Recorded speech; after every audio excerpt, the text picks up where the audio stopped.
vamos a ir a la palabra de Dios, ¿no es cierto? Porque todo lo referido a la iglesia del Señor está en la palabra de Dios. No podemos inventar nada, ya está todo inventado. Ya Dios ya dijo todo, ya Dios habló y ya Dios instituyó la iglesia. Y Dios ya dijo cómo es su iglesia y cómo hay que trabajar en la iglesia y lo que hay que hacer y cómo se debe conducir la iglesia. Está todo en la palabra de Dios, todo en la palabra de Dios. No tenemos que ni agregar ni quitar nada. Así que por eso vamos a empezar a ver este tema. Y vamos a ir ahí a Efesios, capítulo 1, por favor. Efesios capítulo 1. Versículo 3 al 14. Bueno, Pablo da las salutaciones en los primeros dos versículos y a partir del versículo 3 comienza con una bendición. Dice, bendito sea el Dios y Padre de nuestro Señor Jesucristo, que nos ha bendecido con toda bendición espiritual en los lugares celestiales en Cristo, según nos escogió en Él antes de la fundación del mundo, para que fuéramos santos y sin mancha delante de Él, en amor. Nos predestinó para adopción como hijos por sí, mediante Jesucristo, conforme al beneplácito de su voluntad. Versículo 6. Para alabanza de la gloria de su gracia, que gratuitamente ha impartido sobre nosotros en el amado. En Él tenemos redención mediante su sangre, el perdón de nuestros pecados, según las riquezas de su gracia, que ha hecho abundar para con nosotros en toda sabiduría y discernimiento. Nos dio a conocer el misterio de su voluntad, según el beneplácito que se propuso en Él, con miras a una buena administración en el cumplimiento de los tiempos, es decir, de reunir todas las cosas en Cristo, tanto las que están en los cielos como las que están en la tierra. En Él, noten cuántas veces dice en Él. También hemos obtenido herencia, habiendo sido predestinados según el propósito de aquel que obra todas las cosas conforme al consejo de su voluntad, a fin de que nosotros, que fuimos los primeros en esperar en Cristo, seamos para alabanza de su gloria. En Él también vosotros, después de escuchar el mensaje de la verdad, el evangelio de vuestra salvación, y habiendo creído, fuisteis sellados en Él con el Espíritu Santo de la promesa, que nos es dado como garantía de nuestra herencia, con miras a la redención de la posesión adquirida de Dios para alabanza de su gloria. Y unos versículos más adelante, versículos 22 y 23, dice, y todo sometió bajo sus pies, y a Él lo dio por cabeza sobre todas las cosas a la iglesia, la cual es su cuerpo, la plenitud de aquel que lo llena todo en todo.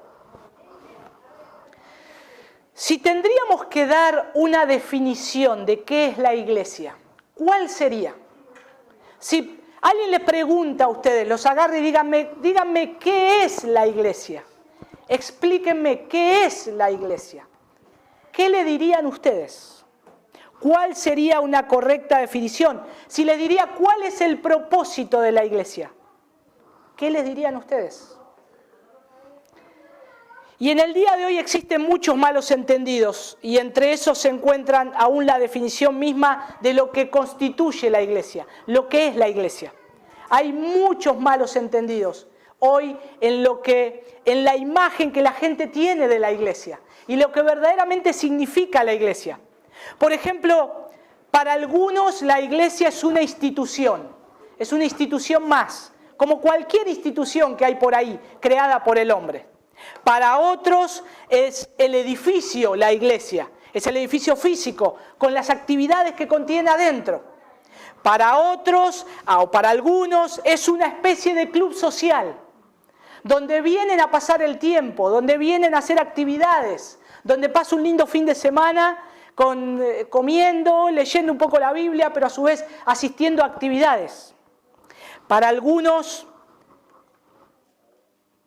es solamente para los días domingos cumplir con Dios, solamente es la iglesia. Y también para otros es ocuparse de la evangelización y montar un tipo de estrategia de crecimiento, tipo un marketing. La iglesia es una empresa y vamos a ver cómo puede crecer. Bueno, esas son algunas definiciones de los que algunos creen que es la iglesia, de lo que dicen que es la iglesia o toman que es la iglesia. Ahora, entonces parece que hoy, si pensamos todo esto, el centro de la iglesia, si todas estas definiciones que yo dije, ustedes se dieron cuenta, el centro de la iglesia, ¿quién es? El hombre. Porque todo está para mí. Si es un club social, si es una institución, si es para un crecimiento, un marketing, si es para solamente venir el día domingo y cumplir, marcar tarjeta, podríamos decir, con Dios. Es todo para el hombre, es para mí. Y entonces ahí comenzamos a tener un problema.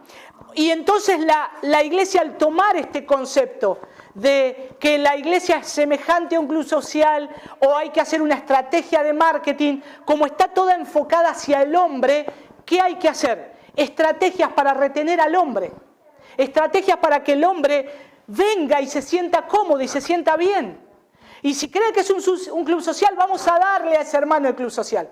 Y otro dice, no, solamente yo vengo porque tengo que cumplir el día domingo para venir y sentirme bien.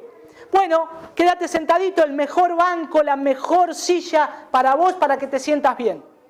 O para otros una institución que puede alcanzar varios sectores de la sociedad. Bueno, vamos a darle a este grupo de hermanos algo para que puedan trabajar. Y así se va diseminando y se va haciendo una partición de lo que es la iglesia. Y estamos en un problema porque el centro es el hombre. Y después, bueno, vamos a arreglar el tema de las canciones, el tema de las prédicas, y ya comenzamos a ver qué canciones se cantan, cuáles son los podríamos decir, los temas que más le gustan a la gente. ¿Cuál es el hitazo de que hoy se está cantando? Y bueno, démosle eso a la gente. No hablemos de pecado, no hablemos de ofender al pecador, nada de eso. Entonces la iglesia de hoy necesita volver a hacerse la pregunta, esta pregunta. ¿Cuál es el propósito número 1 de la iglesia? ¿Qué es la iglesia y cuál es el propósito de la iglesia? Y la respuesta que la palabra ofrece es clara y es bastante sencilla o sintética, podríamos decir. Se sintetiza en que la iglesia está puesta en el mundo para darle la gloria a Dios, para que Él sea el único glorificado. Y ahí ya podríamos decir, bueno, vamos a orar y terminamos la reunión. Ya está, eso es lo que es la iglesia y ese es el propósito. Pero me gusta también otra definición que hace un autor que dice que también es una declaración de lo que es la iglesia, que es una embajada del reino de los cielos en la tierra. Y es una imagen preciosa, porque si uno conoce embajadas de distintas partes del país o distintas partes del mundo, una embajada representa de la mejor manera lo que es su país. El embajador argentino en Estados Unidos, en España, en distintos países, representa de la mejor manera a su país. Y si la iglesia es una embajada del reino de los cielos en esta tierra, nosotros tenemos que representarla de la mejor manera. Y no mentir acerca de lo que dice el Señor, de lo que es la iglesia del Señor, sino que cuál es el propósito para lo cual está esta embajada del reino de los cielos, que es para darle la gloria a Dios.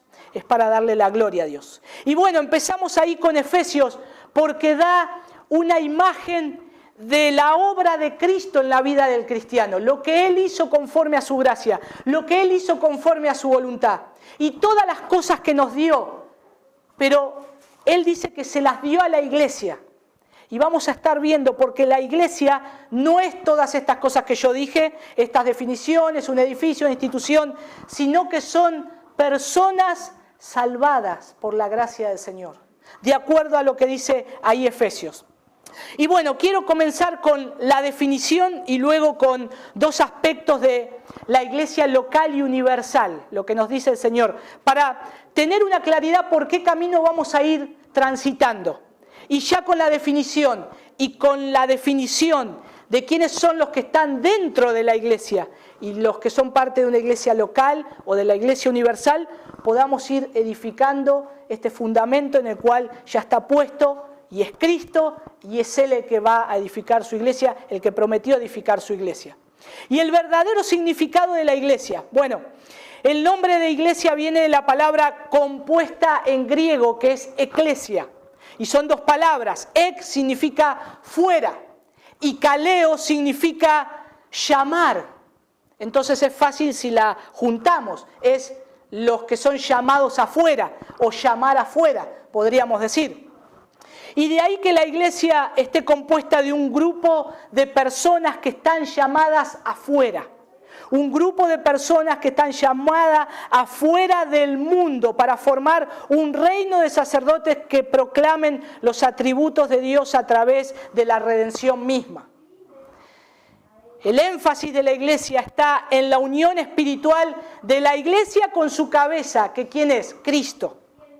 Y ese es el énfasis principal en toda la Escritura, de la iglesia del Señor. Estamos unidos con Cristo el Señor de la iglesia. Y Él es el Señor de los creyentes entre sí. Él es el Señor. Y el apóstol Pedro lo dijo de esta manera. Fíjense ahí en 1 de Pedro capítulo 2 versículo 9. 1 de Pedro capítulo 2 versículo 9. Mas vosotros sois linaje escogido, real sacerdocio, nación santa, pueblo adquirido por Dios, para que anunciéis las virtudes de aquel que os llamó de las tinieblas a su luz admirable. Ahora esto me da una idea de que la iglesia no nació en el corazón del hombre. Que la idea de la iglesia no nació en la mente del hombre, sino en la mente de Dios. Nació en la mente de Dios porque Él separa un pueblo escogido por Él. Y le dice que son real sacerdocio, pero a su vez una nación santa. Y a su vez dice que es un pueblo adquirido por Dios. ¿Para qué? Y ahí les da un propósito. Para que anuncien las virtudes de aquel que os llamó de las tinieblas a su luz admirable. ¿Es para hacer algo social? No. ¿Es para cantar más canciones? No.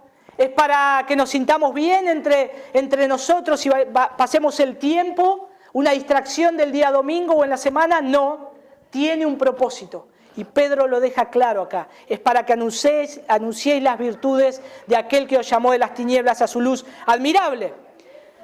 Y la idea de iglesia, al no nacer en la mente del hombre, sino en la mente de Dios, también lo expresa Pablo en 2 de Timoteo capítulo 1, versículo 9. 2 de Timoteo capítulo 1, versículo 9. Dice, quien nos ha salvado. Fíjense que Pedro dice, es una nación adquirida, esto es una posesión de Él. Son personas que antes estaban en un estado, ahora están en este estado. Son posesión de Dios. Ahora Pablo dice que son salvados y nos ha llamado con un llamamiento santo, no según nuestras obras, ahí está claro, sino según su propósito y según la gracia que nos fue dada en Cristo Jesús desde la eternidad. Noten que la iglesia fue llamada por Dios. ¿Según qué? Según el propósito de Dios. Según el propósito y según la gracia que nos fue dada en Cristo Jesús. ¿Desde cuándo? Desde la eternidad. Ya esto estaba en la mente de Dios, ya esto estaba en la agenda de Dios. Ya Dios iba a apartar un pueblo separado para que le dé la gloria a Él. Y eso lo vemos en toda la historia de la redención. Un pueblo apartado para que le esté dando la gloria y la honra al único Dios verdadero. Y ahora lo vemos por medio de la iglesia. Como dice al principio en los versos que leímos de Efesios 3 al 14, nos habla del plan eterno de Dios. Efesios comienza hablando, porque va a empezar a hablar de la iglesia. Y Efesios es interesante porque la iglesia de Éfeso, ahí Pablo le está hablando, pero después en Apocalipsis, después de 30 años, le tiene que hablar de vuelta el Señor a la iglesia de Éfeso. Porque se había perdido de su camino. y le dice que vuelva a Él. Y entonces, ahora Dios hace un plan, y es un plan eterno de Dios, no un plan de meses o de años, es un plan para toda la eternidad, para su iglesia. Y Dios en la eternidad pasada anticipó la caída del hombre y desde aquel entonces se propuso levantar una iglesia redimida de su esclavitud al pecado. Él se propuso, según su beneplácito, y que pusiera de manifiesto el amor, la gracia y la benevolencia de Dios. Para eso está la iglesia. Y esta iglesia que fue llamada afuera, como es su término, eclesia, llamados afuera, no sé por qué hoy o por qué circunstancia la iglesia quiere vivir adentro en vez de estar afuera. ¿Por qué quiere mejor comodidad hacia adentro? ¿Por qué quiere llamar a los que están afuera para que todo lo que el mundo te ofrece te lo podemos ofrecer, pero dentro de estas 4 paredes de la iglesia? Si el Señor nos puso con un propósito de ser llamados afuera para que mostremos la gloria de Dios y para que andemos según el Señor nos manda en su santidad y en sus caminos. Ahora si la iglesia se está metiendo hacia adentro, teniendo comodidades para las personas del mundo, ¿no será que está llena de inconversos?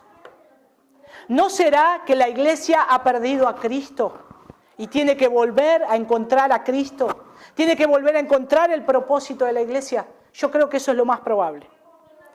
Que hoy la iglesia tiene que volver a encontrar el propósito. Y nosotros, por esa razón, con mucho gozo comenzamos a hablar de la iglesia. Porque conocemos el propósito y yo sé que muchos de ustedes han estudiado y saben lo que es el propósito de la iglesia. Pero recordarlo y acordarnos de cuál es el propósito me enfoca a mí para saber hacia dónde voy y a dónde pongo todo mi corazón, mi esfuerzo, mi dinero, mi pasión en lo que es la iglesia del Señor. Porque fuimos llamados por Dios afuera. Bueno, entonces podríamos decir que la iglesia fue llamada fuera del mundo, de las tinieblas, a su luz, según 1 de Pedro 2.9, que vimos ahí. Según 2 de Timoteo 1.9, podemos decir que la iglesia fue llamada con un llamamiento santo. Podríamos dar esta definición. Y ahora quiero agregar un último versículo, Gálatas 5.13, para reafirmar la definición de la iglesia y el llamado de la iglesia. Gálatas 5.13. Dice, porque vosotros, hermanos, a libertad fuisteis llamados, solamente que no uséis la libertad como ocasión para la carne, sino servíos por amor los unos a los otros. Poco el pasaje como leía Johnny. Ahora, si yo leo esto, entonces me dice que la iglesia fue llamada a la libertad de la esclavitud del pecado. La iglesia fue llamada a la libertad de la esclavitud del pecado. Por otra parte, continuando con la definición de la palabra iglesia, tiene 2 aspectos, porque ahora estamos hablando del propósito de la iglesia. Y uno dice, bueno, la iglesia entonces no es un edificio, no es una actividad social. Entonces es un grupo de personas que fue llamados por Dios, apartados por Dios, nación santa, real sacerdocio. ¿Quiénes son esos? Nosotros, personas de carne y hueso, no estatuas, sino que personas que respiran, que hablan, que el Señor está transformando. Pero ahora entonces tenemos que ver el aspecto que dice la palabra de Dios cuando habla acerca de quién habita esa iglesia. ¿Quiénes son los que habitan esa iglesia, ese pueblo adquirido por Dios? Y vamos a ver 2 aspectos, lo que es la iglesia universal y la iglesia local. Y cuando yo hablo de la iglesia universal, no es la de la palomita, eso sáquenselo de la mente, son la iglesia universal todos los creyentes en Jesucristo en todos los siglos y en todos los lugares. Todos los que han creído en Jesucristo en tiempos pasados, en tiempos presentes y los que van a creer en distintas partes de todo este mundo. Eso es la iglesia universal. Y la iglesia local se refiere a las congregaciones individuales de creyentes en localidades específicas. En localidades específicas. Por ejemplo, nosotros somos la iglesia de Dios que está aquí en Bahía Blanca. Es una localidad específica. Esta es la iglesia cristiana de la gracia. Es un lugar, una localidad específica. Pero pueden decir, la iglesia que está en Argentina. Bueno, son las iglesias que están, las varias que están en Bahía, pueden ser, no sé, en Rosario, en Córdoba, en Buenos Aires, son de distintos lados. Y eso es la iglesia universal y lo que es la iglesia local. Y estos dos aspectos de la iglesia lo podemos ver en algunos pasajes de la Escritura. Y vamos a ver cuando la palabra de Dios se refiere a la iglesia universal y cuando se refiere a la iglesia local. Y vamos a tomar dos textos nomás. Pero quiero estar viendo ahí en Efesios, si ustedes se acuerdan cuando hablamos del matrimonio, en Efesios capítulo 5, el Señor se compromete con la iglesia y con este grupo de personas, sean las que están en el mundo entero o las que están en una iglesia local. Y en Efesios capítulo 5, ahí el Señor dice, 5:25, que Cristo amó a la iglesia. Cristo amó a la iglesia. ¿Pero qué hizo? Se entregó a sí mismo por ella. Fíjense que el versículo 27 dice, ¿por qué Él hace eso? A fin de presentársela a sí mismo una iglesia gloriosa y que no tuviese mancha ni arruga ni cosa semejante, sino que fuese santa y sin mancha. Ese es el propósito que Dios tiene para su iglesia, la iglesia local o la iglesia universal. Pero también dice que, el versículo 29, que el Señor no deja la iglesia sola. Hace la iglesia, pone la iglesia, la constituye y dice, bueno, arréglensela como puedan. Ahora fíjense, hagan actividades, hagan lo que puedan, lo que se le imagine. No, dice que Él, también Cristo, la sustenta y la cuida a su iglesia. La sustenta y la cuida. Y ahora dice que, versículo 30, porque somos miembros de su cuerpo, de su carne y de sus huesos. El compromiso que Dios tiene con la iglesia es total. Es total.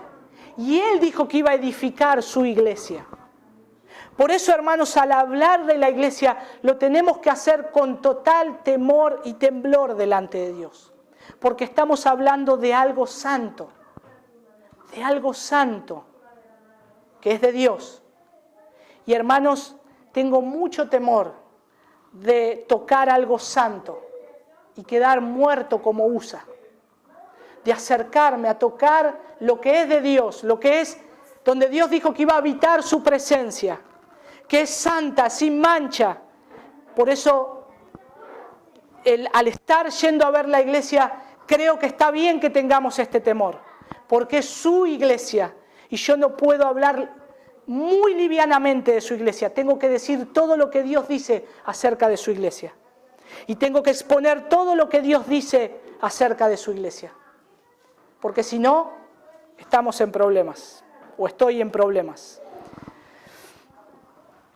Bien, vamos a ver algunas referencias a cuando la palabra de Dios habla acerca de la iglesia universal, de los creyentes que están en otros lugares. Y vamos ahí a 1 Corintios capítulo 15, versículo 9. 1 Corintios 15, 9. Dice, ahí el apóstol Pablo diciendo, yo soy el más pequeño de los apóstoles, que no soy digno de ser llamado apóstol, porque perseguía la iglesia de Dios. ¿Se acuerdan, Saulo?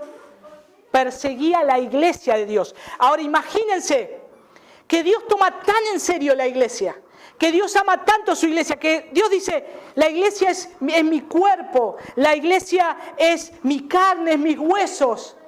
Está tan comprometido que cuando Saulo respiraba amenazas persiguiendo a la iglesia, cuando el Señor se le aparece y lo llama.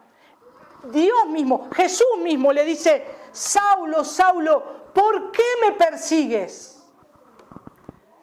Porque para el Señor perseguir a la iglesia era como perseguirlo a Él. Igual, lo mismo. Pablo quería matar a los cristianos. Pablo hacía eso, perseguía a la iglesia. Pero el Señor lo toma muy personal y dice: me estás persiguiendo a mí, Pablo. Me estás persiguiendo a mí. Persigues a la iglesia, me persigues a mí. Ahora dice Pablo: yo perseguí a la iglesia de Dios. ¿A qué hace referencia esto? A la iglesia que estaba en distintos lugares, porque Saulo iba a distintas regiones a arrastrar cristianos para matarlo o hacerlos blasfemar el nombre de Dios. Y ahí tenemos un ejemplo de la iglesia universal, de los llamados en todos los tiempos, en distintos lugares. Vamos a ver otra más, en Hechos capítulo 9, versículo 31. Hechos 9, 31. Entonces las iglesias tenían paz por toda Judea. Noten ahí, las iglesias, dice, tenían paz por toda Judea, Galilea y Samaria, y eran edificadas andando en el temor del Señor y se acrecentaban fortalecidas por el Espíritu Santo. ¿Qué iglesia nombra ahí? La iglesia universal, porque dice distintos lugares. La iglesia de Judea, Galilea, Samaria. Esa es la iglesia universal, a lo que hace referencia a la palabra de Dios.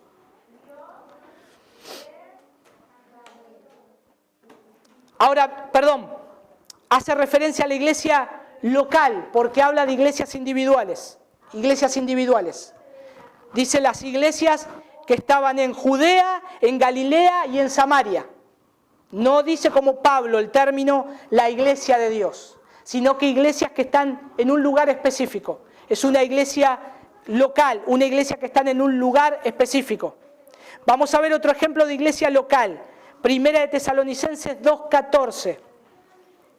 Primera de Tesalonicenses 2:14. Porque vosotros, hermanos, vinisteis a ser imitadores de las iglesias de Dios en Cristo Jesús, que están ¿en dónde? En Judea. Pues habéis padecido de los de vuestra propia nación las mismas cosas que ellas padecieron de los judíos. Y acá hace referencia a la iglesia local porque habla de varias iglesias en Judea, comparándolas con las iglesias de Tesalónica. Ahí la está comparando con las iglesias de Tesalónica. Y en el Nuevo Testamento el mayor énfasis está en la iglesia local, donde el creyente debe congregarse y ministrar. Por eso Pablo escribe distintas cartas a Éfeso, a la iglesia que está en Corinto, a los romanos, a la iglesia que está en Colosas, en Tesalónica y así en otros lados. Y el Nuevo Testamento nos enseña la posibilidad de que el creyente pueda ser fiel a su llamado en Cristo fuera de su iglesia local. Su compañerismo y su ministerio, como hacía Pablo. Pablo iba predicando el Evangelio, iba edificando a las iglesias que estaban en distintos lugares. Ahora, ese es el propósito de lo que la iglesia en el Nuevo Testamento hacía. Ese es el propósito de lo que encontramos que la iglesia hace en el Nuevo Testamento. Los distintos lugares, edificándose, Dios llamando a la iglesia en distintos lugares específicos, pero a su vez las iglesias que están en todo el mundo. Ahora, ¿qué relación tiene Cristo con la iglesia? ¿Qué relación tiene Cristo con la iglesia? ¿Cuál es si Cristo es el que constituye la iglesia, si Él es el que separa a los escogidos, a los que son salvos, a los que creen por su gracia, y Él los separa para que estén en un lugar específico, para que se edifiquen unos a otros, entonces yo tengo que saber qué relación tiene Cristo con la iglesia. Bueno, estuvimos viendo ahí en Efesios que Él la cuida, que Él la sustenta, que Él la guarda, pero Jesús mencionó también esto en dos partes de los evangelios. Y son dos textos que solamente vamos a ver. Los dos están en Mateo capítulo 16, versículo 18. Que aparece ahí la palabra iglesia. en Mateo, en Marcos, Lucas o Juan aparece la palabra iglesia, aparece 3 veces nomás la palabra iglesia. Y estos 3 pasajes aparecen en el Evangelio de Mateo. Una vez en el capítulo 16, versículo 18, y después 2 veces en Mateo capítulo 18, versículo 17. Pero vamos a ver ahí Mateo 16, 18. Dice el Señor Jesús, los fariseos le habían hecho una pregunta y ahí está el Señor Jesús hablando y enseñándole a sus discípulos. Y ahora hace una declaración importante, porque los fariseos le pedían una señal, y ahora viene hablando y se para ahí y le dice, le habla a los discípulos, dice, y yo también te digo que tú eres Pedro, y sobre esta roca edificaré mi iglesia, y las puertas del Hades no prevalecerán contra ella. Podemos hacer un montón de estudio alrededor de este pasaje, de lo que significa la iglesia, de lo que significa Pedro, lo que significa roca, un montón de cosas, pero estamos hablando de la iglesia, de lo que es la iglesia, la definición de la iglesia, lo que Dios dijo en su palabra, lo que iba a ser su iglesia y cómo Él la iba a edificar. Para entender la naturaleza de la iglesia es necesario comprender su relación con el Señor Jesucristo. Si yo quiero tener una correcta definición de lo que es la iglesia, hoy, en este tiempo y en todos los tiempos, yo tengo que ver qué es lo que Cristo dijo de la iglesia. ¿Qué es lo que Cristo dijo de su iglesia? Porque al fin de cuentas es su iglesia, no mi iglesia, ni la iglesia de un hombre. Es su iglesia, Él es la cabeza, Él la sustenta. Él la planificó desde la eternidad. Entonces yo tengo que ir a ver a Cristo. ¿Qué es lo que Cristo dice de su iglesia? Y comenzar ahí, para no errar en el camino. Y eso es lo que hoy está pasando. Al perder a Cristo, la iglesia ha comenzado a utilizar muchas cosas inventadas por el hombre, porque no ve lo que Cristo dice de su iglesia. Pero nosotros vamos a hacer lo correcto, vamos a ver a Cristo, a ver qué Él dice de su iglesia. Y primero, Él dice, sobre esta roca edificaré mi iglesia. Y noten ahí que la iglesia es fundada y le pertenece a Jesucristo personalmente. Le pertenece a Jesucristo personalmente. Jesucristo es ambas cosas.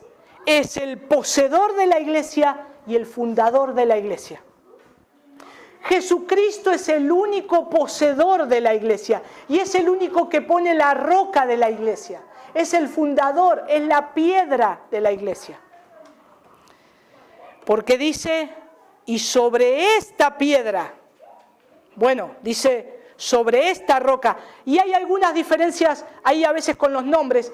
¿Qué es lo que la Iglesia Católica dice? No, Pedro es la roca de la iglesia. Bueno, y algunos dicen, no, porque Pedro significa roca más pequeña, piedrita, y cuando Cristo dice roca es una roca más grande. Pero el fundamento es que sobre esta declaración, dice el Señor, lo que Pedro dijo, sobre lo que viene diciendo el texto, el contexto, cuando Jesús le dice, ¿quién dices que yo soy? Y Pedro le dice, versículo 16, tú eres el Cristo, el Hijo del Dios viviente. Y ahora Jesús le dice, bienaventurado eres, Simón, hijo de Jonás, porque esto, lo que dijiste, no te lo reveló carne ni sangre, sino mi Padre que está en los cielos. Y yo también te digo que tú eres Pedro, y sobre esta roca, porque está hablando de ese fundamento, de lo que Él es, que Él es el Señor, que Él es el poseedor de la iglesia. Sobre esta roca edificaré mi iglesia, y las puertas del Hades no prevalecerán contra ella. Y ahora, como la Biblia se interpreta a sí misma, es imposible que Pedro diga que Él es la roca. ¿Por qué? Porque en Primera de Pedro Él dice quién es la roca. Noten ahí, vayan a Primera de Pedro, capítulo 2, versículo 5, del 5 al 8. Primera de Pedro, Ahí él atestigua que Jesús mismo es la roca. Noten, dice 1 Pedro 2, del 5 al 8. También vosotros, como piedras vivas. Noten ahí que hace una analogía de piedras, pero estas piedras son vivas, se mueven. Sed edificados como casa espiritual para un sacerdocio santo, para ofrecer sacrificios espirituales aceptables a Dios por medio de Jesucristo. Versículo 6. Pues esto se encuentra en la Escritura. He aquí pongo en Sión una piedra escogida, una preciosa piedra angular, y el que crea en él no será avergonzado. Cristo. Versículo 7. Este precioso valor es, pues, para vosotros los que creéis, pero para los que no creen, la piedra que desecharon los constructores, esa en piedra angular se ha convertido, y piedra de tropiezo y roca de escándalo. El término que Pedro utiliza es el mismo que Jesús le dice de esa piedra. Es una piedra y es una roca fuerte, firme, no una piedrita. Pues ellos tropiezan porque son desobedientes a la palabra, y para ello estaban también destinados. ¿Quién es la roca? Cristo. ¿No es Pedro? La roca de la iglesia está basada en una persona, y no es Pedro, es Jesús. Esa persona es Jesús. Esa persona es Cristo. También podemos ver en segundo lugar cuando dice el texto de Mateo 16, 18. Mi iglesia. Y Jesús acá habla acerca de su iglesia en un lenguaje más inclusivo.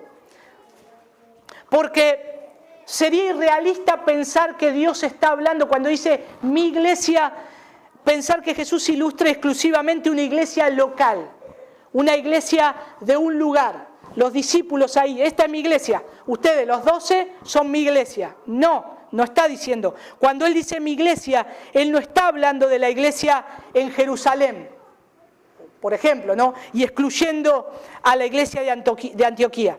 Y una interpretación así de este texto es ridícula. Cuando Jesús dice mi iglesia, el Señor Jesucristo no aísla una iglesia local en particular a la que pretende edificar. Él usa el término iglesia en un sentido más amplio, en un sentido mucho más amplio, porque Él no excluye ninguna iglesia que clama como propia. Y nosotros podemos ver que en Hechos y en las epístolas generales, en Hechos vemos cómo Dios edifica su iglesia, cómo Dios edifica la iglesia en distintos lados, como estuvimos viendo, la iglesia universal y la iglesia local. Y por lo general se refiere a las congregaciones cristianas y a todo el pueblo de Dios redimido por Cristo. Por eso Mateo 6:18 no está diciendo tampoco que es una iglesia local, cuando Cristo dice mi iglesia, sino que está hablando acerca de aquellos que Él ha llamado por su gracia, en todos los tiempos, en todo lugar, que Él la iba a edificar. Con respecto a sobre esta roca edificaré mi iglesia, había notado ahí algo que dice Matthew Henry que es muy interesante para aclarar esto. Dice el comentarista, nada puede ser más erróneo que suponer que Cristo significó que la persona de Pedro era la roca. Sin duda que el mismo Cristo es la roca, el fundamento probado de la iglesia, y hay de aquel que intente poner otro. Queda establecido. ¿De quién es la iglesia? Es del Señor. Es del Señor. Cuando la iglesia comienza a salirse de esta estructura de lo que dice la Escritura, comienza a inventar sistemas. Y cuando comienzan a instalarse sistemas de hombres, ya comienza a ser una secta. Porque en una secta tiene que haber una cabeza de un hombre para que piramidalmente caiga todo. Y se le responde todo a esa cabeza humana. Y se le rinde cuentas y se le tiene que ser fiel a esa cabeza humana. Pero Cristo dijo, no, yo soy la cabeza de la iglesia. Sobre esta roca es edificada mi iglesia. Y así la iglesia tiene que ir creciendo. Y vosotros, nosotros, como piedras vivas, ir acomodándose y edificándose en amor, de la única manera. Bueno, ¿qué podemos ver más sobre Mateo 6:18? Tiene un montón ahí, pero cuando dice las puertas del Hades no prevalecerán contra ella. La iglesia ciertamente triunfará sobre los enemigos de Dios, por cuanto Él, el Señor, infaliblemente predice que las puertas del infierno, desde ahí del Hades, no prevalecerán contra ella, porque la iglesia de Cristo será victoriosa y va a conquistar. Y me gusta mucho ver esto, porque a veces tenemos la imagen de que es Cristo que está atacando a la iglesia, atacándola, y nosotros defendiéndonos como podemos. La iglesia defendiéndose con el escudo, con la espada y tratando de soportar los embates del enemigo. Y no es lo que dice este texto. Noten que ahí dice que las puertas del infierno no van a prevalecer. Es la iglesia atacando el infierno. Es la iglesia golpeando las puertas del infierno. Y esas puertas del infierno no van a prevalecer contra la iglesia. Porque la iglesia del Señor las tira abajo y arrebata las almas para ganarlas al Señor. Porque es Cristo el Rey, es Cristo el fundador, la cabeza de la iglesia. Y esa iglesia siempre va a ser victoriosa. Esa iglesia siempre va a estar ahí. El propósito es atacar ese lugar, esas puertas del infierno. Y estar golpeando y estar trabajando en evangelizar y conociendo el Evangelio y dando a conocer a Cristo. Y es la iglesia haciendo fuerza, atacando, tomando una actitud violenta. Porque el reino de los cielos sufre violencia y los violentos lo arrebatan. Vamos a ver otro texto que está ahí también en Mateo. Les dije Mateo capítulo 18, versículo 17. De Mateo capítulo 16, versículo 18, hablamos de la iglesia, el propósito de la iglesia en general, universal. Pero ahora vamos a ver Mateo 18, 17. Dice, hay un hecho de disciplina ahí, que el Señor va hablando y va exponiendo. Y dice, si tu hermano peca, ve y repréndelo a solas. Si te escucha, has ganado a tu hermano. Pero si no te escucha, lleva contigo a uno o a dos más, para que toda palabra sea confirmada por boca de 2 o 3 testigos. Y si rehúsa escucharlos, dilo a la iglesia. Y si también rehúsa escuchar a la iglesia, sea para ti como gentil y el recaudador de impuestos. En verdad os digo que todo lo que atéis en la tierra será atado en el cielo, y todo lo que desatéis en la tierra será desatado en el cielo. Además os digo que si 2 de vosotros se ponen de acuerdo sobre cualquier cosa que pidan aquí en la tierra, les será hecho por mi Padre que está en los cielos, porque donde están 2 o 3 reunidos en mi nombre, allí estoy yo en medio de ellos. Y este es un texto clave referente a la disciplina de la iglesia.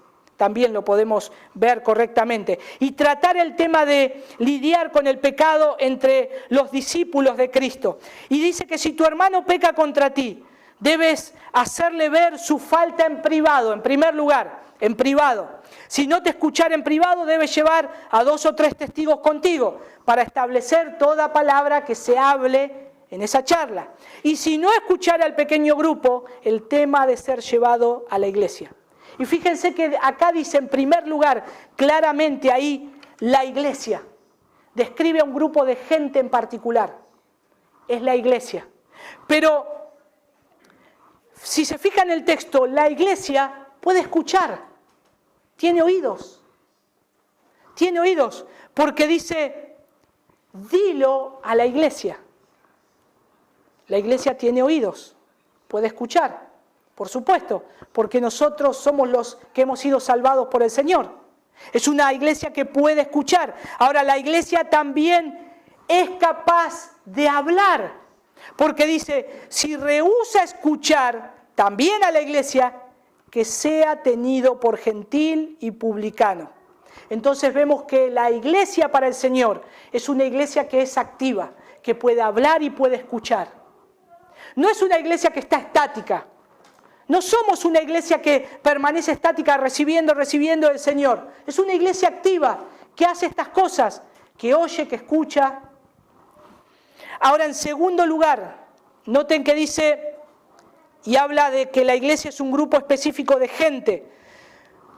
y de cristianos que son discípulos de Cristo. Y Jesús visualiza una situación en que los miembros de la iglesia miran a otro como hermanos, porque dice, si se rehúsa a escuchar a la iglesia también, tenle por gentil y publicano.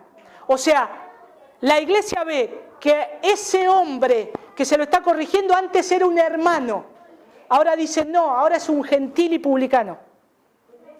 Se lo está corrigiendo, no quiere, persiste en su pecado, persiste. Entonces dice, ahora pasa a ser como alguien que no conoce al Señor. Como alguien que no es parte de ser parte de llamados de hermanos. Y es interesante porque esto asume que anteriormente se tenía que tratar de una manera y ahora se queda incomunicado. Ahora, antes era parte de un grupo comprometido que estaba unido en lazos de amor, unos con otros, en una iglesia en particular. Ahora se los saca de ese lugar. La iglesia hace eso. Y lo señalan ¿quiénes? Cristianos. No un hombre. Un pastor no puede decir, bueno, este me gusta, este se queda, este no, este sí, este no, me trataste mal, te vas. Es la iglesia que tiene voz, que habla. Es la iglesia que se llevan los asuntos. Pero es la iglesia que, aquellos que han sido salvos por la gracia del Señor y que han sido llamados por el Señor. Ahora, notemos que la iglesia es un grupo organizado. La iglesia del Señor está organizada. Por eso estos temas específicos, paso 1, paso 2 y paso 3. Y el Señor lo deja claro en su palabra. Reprendelo solo, si no, trae segundo paso, 2 o 3 testigos. Tercer paso, decilo a la iglesia. Es una organización de cómo debe ser la iglesia. Ahora, es una organización que marca la iglesia quién está dentro de la iglesia y quién está fuera de la iglesia. La iglesia misma dice, bueno, este no es hermano, está fuera del ámbito de la iglesia. Puede venir a escuchar el evangelio, por supuesto, porque la iglesia está para eso, es una embajada del reino de los cielos, está para que pecadores se acerquen y se reconcilien con Dios. Pero para ser parte del cuerpo y ser parte de los hermanos, tiene que ser alguien que sea convertido, tiene que ser alguien que haya creído en Cristo. Ahora, por eso nosotros no podemos disciplinar a alguien que no es parte del cuerpo. No es parte de la iglesia. Hay una disciplina, dice el Señor, cuando es parte del cuerpo, pero no cuando está fuera del cuerpo. ¿Por qué? Porque es como un gentil o un publicano. Y ahí es donde se aplica bien la disciplina. Ahora, cuando dice dilo a la iglesia, ahí es solamente la iglesia es autorizada por Jesús para ejercitar esa disciplina espiritual. ¿Dónde dice en la Escritura que el Señor pone a un maestro para que sea la cabeza de la iglesia? En ningún lado. ¿Dónde dice el Señor que hoy iba a poner apóstoles para que dirijan la iglesia del Señor? Hoy. En ningún lado. Fíjense que son inventos de hombres. Los apóstoles que hoy aparecen, inventos. Son apóstoles, sí, falsos. Falsos. No son del Señor. Porque Él es la cabeza. A Él tenemos que mirar todos como un cuerpo. Y ante la organización que Él puso para su iglesia tenemos que caminar. No hay otra manera. No hay otra manera. Finalmente, quiero ver que ahí, en Mateo capítulo 16, Él visualiza la autoridad apostólica de los apóstoles bíblicos siendo ejercitada efectivamente en la iglesia universal. Cuando dice, yo te daré las llaves del reino de los cielos, y lo que ates en la tierra será atado en los cielos, y lo que desates en la tierra será desatado en los cielos. Y acá en Mateo 18, cuando habla de una iglesia local, en verdad os digo, todo lo que atéis en la tierra será atado en el cielo, y todo lo que desates en la tierra será desatado en el cielo. Esto indica una relación íntima entre su mente, entre la iglesia universal y local que Él forma. Entre la iglesia que Él ha creado, que están en distintos lados, o que es una iglesia local, en un lugar específico. Bueno, creo que estos dos pasajes de Mateo capítulo 16 y Mateo capítulo 18 nos da mucha información acerca de cómo se debe dirigir la iglesia, lo que tiene que ser la iglesia. Y en base con esto, ahora nosotros después vamos a ir desarrollando cada tema puntualmente. Solamente es una definición de lo que es la iglesia, lo que hace la iglesia, cómo está compuesta la iglesia y cómo se debe conducir la iglesia. En conclusión, para sacar una conclusión y una aplicación, entonces podríamos decir, la iglesia local ha de ser un punto focal para mostrar la gloria de Dios a las naciones. En segundo lugar, podríamos decir que necesitamos que nuestra iglesia refleje el carácter de Dios. Si es una embajada del reino de los cielos o si está puesta por Dios para mostrar la gloria de Dios, entonces necesitamos como iglesia, cada uno en particular, cada piedra viva en particular, edificar y mostrar el carácter de Dios. En tercer lugar, podríamos decir que la iglesia tenemos una misión. Y qué bueno sería que esta misión sea lo que tenemos grabado como una misión de la iglesia, ¿no? Y es tener una visión bíblica para mostrar la gloria de Dios a las naciones a través de una iglesia santa. Santa. Una visión bíblica de lo que es la iglesia. Caminar en esa visión bíblica de lo que es la iglesia y mostrar la gloria de Dios a las naciones a través de una iglesia santa. También podemos decir que la iglesia es un grupo de personas apartados por Dios, reconocidos, viviendo en unidad, que es lo que vimos ahí en Mateo también. Nosotros, también podemos decir que nosotros, la iglesia, debemos mostrar el carácter y la gloria de Dios a todo el universo, testificando en palabra y acción de su gran sabiduría y la obra de salvación. Nosotros estamos puestos en el mundo para rogar al mundo que se reconcilien con Dios, para que se reconcilien con Dios.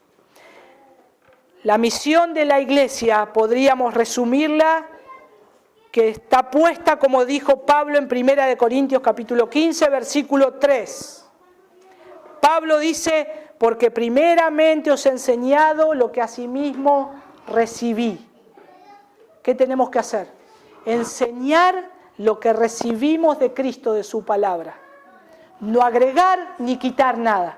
Si queremos ser testigos del Señor, tenemos que decir lo que el Señor dijo, tenemos que movernos como el Señor lo dijo, y tenemos que hacer lo que Dios dice escrito en su palabra. Si hacemos algo de más, somos falsos testigos.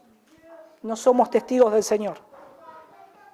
Y creo que lo principal que tenemos que tener como iglesia es el Evangelio. Es el Evangelio. Siempre. Presentar el Evangelio correctamente a toda criatura. Presentar el Evangelio diciendo que Cristo murió por tus pecados. Cristo murió por tus pecados, como hoy decía Pepe, como hoy lo vimos en la Santa Cena. Cristo murió por tus pecados. En segundo lugar, que Cristo murió conforme a las Escrituras, porque estaba escrito que tenía que hacerlo. Eso es el Evangelio. En tercer lugar, que Cristo fue levantado entre los muertos al tercer día. Cristo resucitó. Debes creer eso también para ser salvo. Y en cuarto lugar y último lugar, nosotros rogamos a los hombres que vengan a Cristo. Vengan a Cristo. Aquel que siente el llamado en su corazón de acercarse a Cristo, vengan a la fuente de agua de vida. Vengan a Él. Y nosotros podamos darle a esos que vienen una iglesia que está formada por pecadores también, que el Señor está regenerando y transformando y santificando, pero que es una iglesia que le da la gloria a Dios. Porque ese es el fin principal del hombre, darle la gloria a Dios. Si nosotros nacimos en esta época de la historia, hermanos, si ustedes hoy viven, si ustedes no murieron cuando eran chicos, si ustedes ahora no están en el mundo haciendo las cosas del mundo, yo tengo que pensar que estoy con un propósito en este mundo. Si Él me llamó, no es para pasarla bien, no es para divertirme dentro de su iglesia, es para mostrar la gloria de Dios. Tengo esa misión y como iglesia tenemos esa misión. Reflejar el carácter de Cristo y crecer cada día en esto y poner mis esfuerzos en esto y conocer cada día más a nuestro Salvador.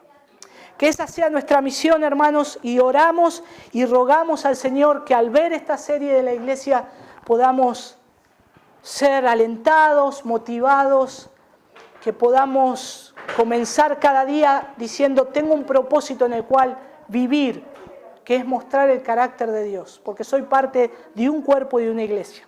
Vamos a orar. Padre, te damos muchas gracias, Señor, porque lo que tú has hablado acerca de tu iglesia, ya lo dijiste en tu palabra.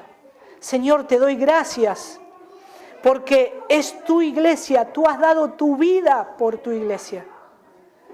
Señor, te rogamos que nosotros, como parte de tu iglesia, en primer lugar, Señor, nos sentimos tan privilegiados, bendecidos, amados,